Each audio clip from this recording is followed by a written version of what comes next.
Hello বন্ধুরা, আজকের এই অডিওতে আমি একটি ভৌতিক গল্প শেয়ার করব। আজ যে গল্পটি তোমাদের সাথে শেয়ার করব সেটি আদতেই কোনো গল্প নয়, সেটি হলো একটি ঘটনা, একটি সত্য ঘটনা। এবং এই ঘটনাটি শুনে আমি যেহেতু বেশ ভয় পেয়েছি, তাই আমি ভাবলাম এই ঘটনাটি তোমাদের সাথে শেয়ার করা যাক। ভূত আছে কি নেই সেই বিষয়ে আমি যাচ্ছি না, তাই এই বিষয়টি সম্পূর্ণ নির্ভর করছে তোমাদের ওপর যে তোমরা বিষয়টি বিশ্বাস করবে নাকি করবে না। তবে আমার মনে হয় কোনো রকম তর্কে না গিয়ে এই গল্প বা ঘটনাটিকে এন্টারটেনমেন্ট হিসেবে নেওয়াই ভালো হবে। তাহলে শুরু করা যাক আজকের গল্প। তোমরা এখন শুনছো গল্প হলেও সত্যি। ঘটনাটি ঘটে আমার দিম্মার অর্থাৎ দিদার সেজো দিদির সাথে। উনি সম্পর্কে আমার সেজো মাসি দিদা হন। ঘটনাটি যদিও বা আমি আমার দিম্মার মুখেই শুনেছি।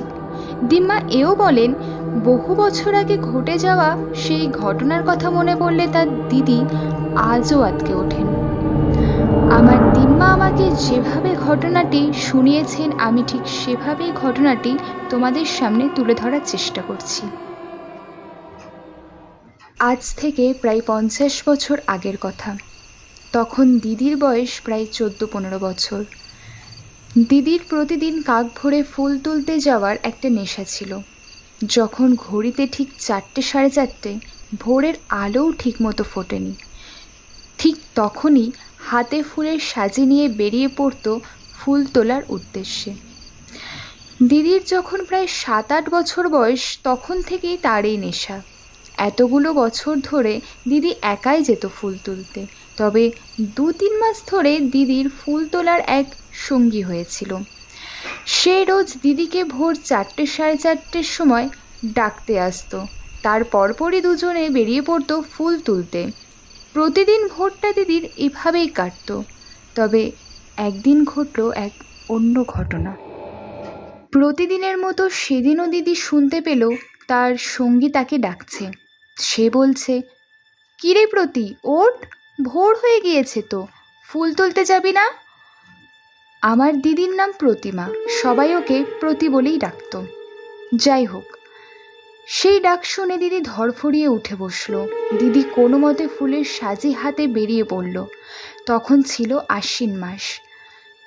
আগের দিনই দুজনে মিলে ঠিক করেছিল যে সেদিন তারা শিউলি ফুল তুলতে যাবে। তবে যাওয়ার সময় গোটা রাস্তাতে শুধু দিদি একাই কথা বলে যাচ্ছিল।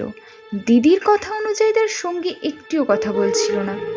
তবে সেদিন দিদির সঙ্গীকে একটু অন্যরকম লাগছিল, কারণ দিদির সঙ্গী প্রতিদিন শাড়ির আঁচলটা তার কোমরে গুজে রাখত, কিন্তু সেদিন তার মাথায় অর্থাৎ দিদির সঙ্গীর মাথায় বড় করে ঘোমটা টানা ছিল। দিদি তাকে রাস্তায় যেতে যেতে অনেকবার জিজ্ঞেস করছিল যে সে ঘোমটা কেন দিয়ে রেখেছে, কিন্তু উত্তরে তার সঙ্গী কিছুই বলছিল না। যাই হোক, এরপর তারা পৌঁছে যায় লাইব্রেরির কাছে একটি শিউলি তলায়। সেখানে গিয়ে দিদি তার সঙ্গীকে বলে, একবার আমি গাছ ঝাঁকাবো, একবার তুই গাছ ঝাঁকাবি, তাহলে দুজনেই সমান সমান ফুল জোগাড় করতে পারবো। এই কথা বলে দিদি গাছ ঝাঁকিয়ে যেই ফুল কুড়োতে যাবে অমনি দিদি নিচে তাকিয়ে দেখে একটিও ফুল নেই। তাই ও একটু অবাক হয়ে আবার গাছ ঝাঁকায়। কয়েকটা ফুল পড়তে দেখে দিদি আবারও যেই ফুল কুড়োতে যাবে অমনি দেখে নিচে একটিও ফুল নেই। দিদি দেখে তার সঙ্গীর সাজিতে অনেক ফুল। এই দেখে দিদি একটু বিরক্তি সহকারে তার সঙ্গীকে বলে, কি রে, আমি গাছ ঝাঁকানোর সাথে সাথে তুই সব ফুল কুড়িয়ে নিচ্ছিস, এবার তুই গাছ ঝাঁকাবি, আমি ফুল কুড়োবো। এই কথা বলার পরেও দিদির সঙ্গী চুপ করে দাঁড়িয়েছিল, একটিও কথা বলছিল না। তার এমন ব্যবহার দেখে দিদি একটু রেগেই গিয়েছিল। এরপর দিদি নিজেই আবার গাছ ঝাঁকায়, কিন্তু এবার দিদি নিচে তাকিয়ে দেখে তার সঙ্গী একটিও ফুল কুড়োয়নি। সে চুপচাপ পাশে দাঁড়িয়ে রয়েছে। দিদি একটু অবাক হলেও মনে মনে খুশি হয়েছিল যে এবার দিদি কটা ফুল কুড়োতে পারবে। এই ভেবে দিদি যেই নিচে ঝুঁকেছে ফুল নেওয়ার জন্য, অমনি দিদির চোখ যায় ওর সঙ্গীর দিকে। এরপর দিদি যা দেখে তার জন্য ও মোটেই প্রস্তুত ছিল না।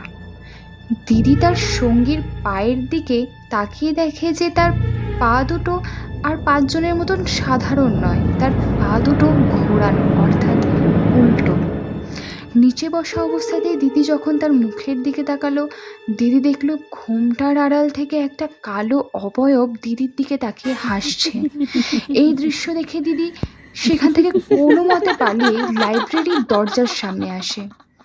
সেখানকার পাহারাদার দিদিকে দেখে যখন জিজ্ঞাসা করলো যে সে এত রাতে এখানে কি করছে, দিদি বলে, রাত রাত কোথায়, এখন তো ভোর, আমি তো ফুল তুলতে এসেছিলাম, কিন্তু ওখানে।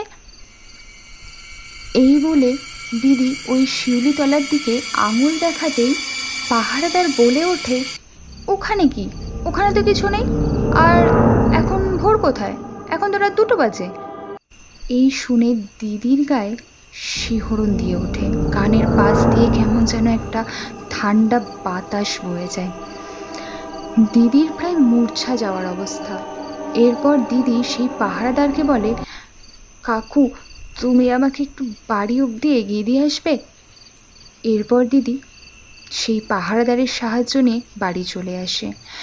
বাড়িতে এসে দিদি দেখে আমরা সকলে দিদির জন্য অপেক্ষা করছিলাম। দিদি তখন আমাদের পুরো ঘটনাটি বলার পর আমরা সকলেই খুব ভয় পেয়ে যাই। তবে পরদিন সকালে মা দিদির নামে পুজো দিয়ে আসায় আস্তে আস্তে দিদির এই ভয়টা কমে গিয়েছিল।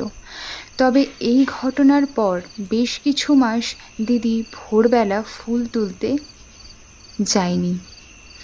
তবে এখনও যখন দিদির সেই ঘটনার কথা মনে পড়ে তখন তার সারা শরীরে ভয়ের শিহরণ দিয়ে ওঠে। দিদির শুধু মনে হতে থাকে যে কে ছিল সে।